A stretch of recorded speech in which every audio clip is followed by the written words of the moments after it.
नमस्कार दोस्तों, स्वागत है आपका स्टेनो गुरु यूट्यूब चैनल। तो आज की वीडियो हम लोग प्रैक्टिस करने वाले 90 शब्द प्रति मिनट की स्पीड से यहाँ पे डिक्टेशन का अभ्यास करेंगे, जो कि आपके आने वाले सभी स्किल टेस्ट के लिए बेहद लाभकारी होगा। आपको डिक्टेशन सुनना है और सीधे लिखना, मन में बिल्कुल नहीं दोहराना है। ठीक है, डिक्टेशन लिखने के बाद उसको रीडिंग जरूर करना, खाली लिख के रख देने से कोई फायदा नहीं होने वाला है। तो उसको लिखने के बाद रीडिंग करना, देन ट्रांसक्राइब करना। ठीक है, रीडिंग करते समय देखिए कि कौन सी आउटलाइन हमने लिख दी जो पढ़ने में नहीं आ रही, उसको अंडरलाइन करिए और वहाँ पे पीडीएफ में देखिए कौन सा शब्द है। अगर आप ऐसा 2-3 बारी करेंगे और फिर उसमें आउटलाइन में सुधार कर लेंगे तो फिर आगे कभी वो दिक्कत नहीं आएगी।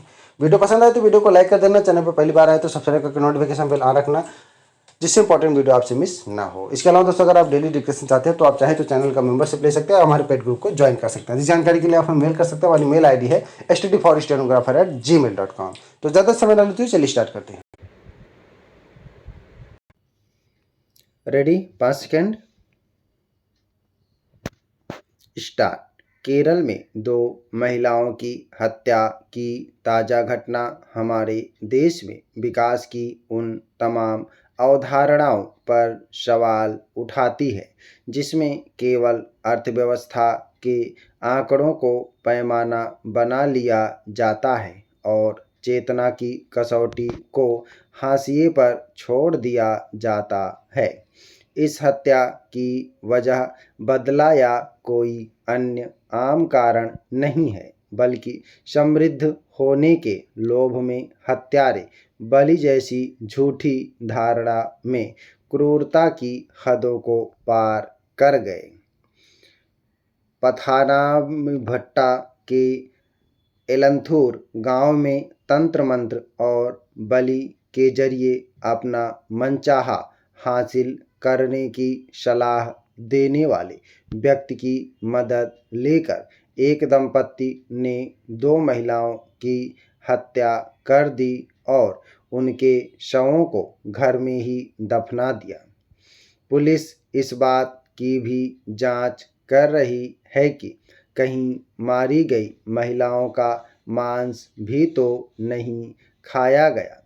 यूं अब तीनों आरोपी गिरफ्तार हो चुके हैं और कानूनन इस अपराध के लिए उनकी सज़ा तय की जाएगी।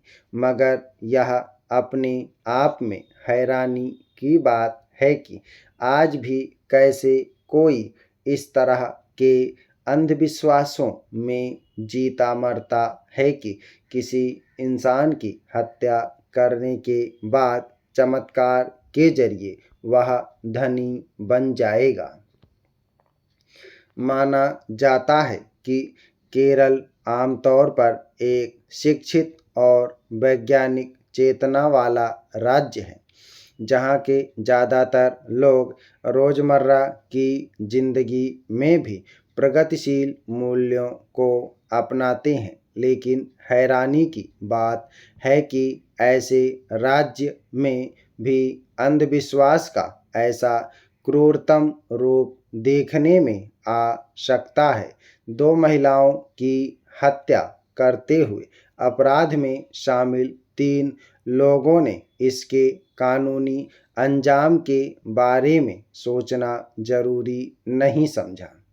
यह कानून व्यवस्था और उसके प्रभाव का मामला हो सकता है, लेकिन इन हत्याओं का जो कारण सामने आया है उससे अंदाज़ा लगाया जा सकता है कि बलि के सहारे समृद्धि हासिल करने की पिछड़ी मानसिक अवस्था में जीने वाला व्यक्ति बाकी और क्या सोच सकने लायक होगा।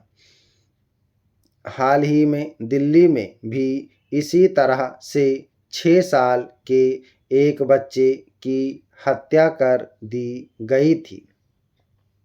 व्यक्ति के भीतर बिना मेहनत या क्षमता के अपना मनचाहा हासिल करने की ऐसी भूख कहाँ से पैदा होती है जो उसे अंधविश्वासों की क्रूर और अज्ञानता की दुनिया में ले जाती है।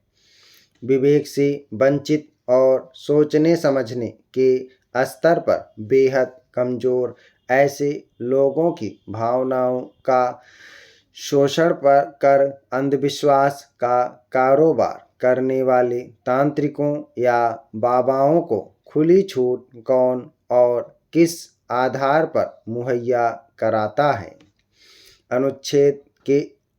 संविधान के अनुच्छेद 51A(H) के मुताबिक वैज्ञानिक सोच, मानवतावाद, जांच और सुधार की भावना विकसित करना सभी नागरिकों का दायित्व है। क्या सरकारें और उनके संबंधित महकमे इस दायित्व से मुक्त हैं? अक्सर वामपंथी मूल्यों का हवाला देने वाली केरल की मौजूदा सरकार के लिए यह घटना ज़्यादा शर्मनाक होनी चाहिए। वामपंथी दलों के सत्ता में या फिर विपक्ष में भी बेहद प्रभावशाली भूमिका में रहने के बावजूद इस स्तर के अंधविश्वास अगर पल रहे हैं तो यह एक बड़े विरोधाभास का संकेत है। अंधविश्वास के नतीजे में अगर कोई जघन्य अपराध की घटना सामने आ जाती है तो उसमें कानून के मुताबिक कार्रवाई की जाती है, लेकिन उससे पहले अमूमन हर गांव शहर में पसरे तांत्रिकों या बाबाओं या तंत्र मंत्र की गतिविधियां खुलेआम संचालित करने वालों के खिलाफ कार्रवाई नहीं की जाती, जबकि ऐसे ही लोग क्रूरतम अंधविश्वास को लोगों के मन मस्तिष्क में बैठाने के स्रोत होते हैं। सिर्फ कक्षाओं में विज्ञान पढ़ाने से अंधविश्वास नहीं दूर होगा जब तक कि वैज्ञानिक चेतना के विस्तार के लिए कुछ साहसपूर्ण पहलकदमी ना हो। समाप्त।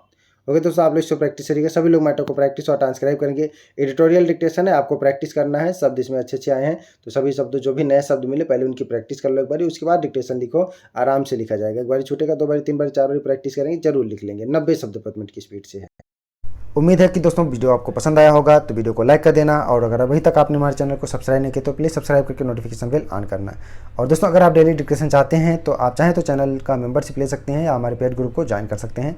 अधिक जानकारी के लिए आप हमें मेल कर सकते हैं। हमारी मेल ID है studyforstenographer@gmail.com। अपना बहुमूल्य सुझाव हमें कमेंट बॉक्स में जरूर देना। वीडियो को पूरा देखने के लिए बहुत बहुत धन्यवाद। Thanks for watching. जय हिंद, जय भारत।